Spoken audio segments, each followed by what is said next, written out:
नेरळ येथील खांडा भागात असलेल्या भारतीय टपाल कार्यालयाची इमारत सध्या अत्यंत जीर्ण आणि दयनीय अवस्थेत पोहोचली असून इथं येणाऱ्या नागरिकांसह कर्मचाऱ्यांच्या सुरक्षेचा प्रश्न ऐरणीवर आलाय.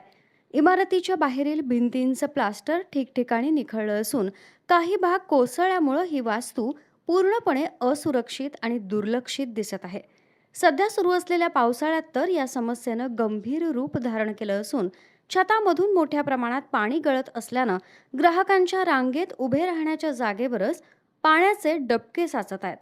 यामुळं कामानिमित्त येणाऱ्या ज्येष्ठ नागरिकांना, महिलांना आणि सर्वसामान्य ग्रामस्थांना नाहक त्रासाला सामोरं जावं लागत असून टपाल खात्याची महत्त्वाची कागदपत्र व साहित्य देखील भिजण्याची भीती व्यक्त केली जाते. या धोकादायक अवस्थेमुळे कधीही एखादी मोठी दुर्घटना घडण्याची शक्यताही नाकारता येत नसल्यानं संबंधित वरिष्ठ अधिकाऱ्यांनी तातडीनं या जागेची पाहणी करून इमारतीची डागडुजी व दुरुस्तीचे काम तात्काळ हाती घ्यावे अशी आक्रमक मागणी आता स्थानिक ग्रामस्थांकडून जोर धरू लागली आहे.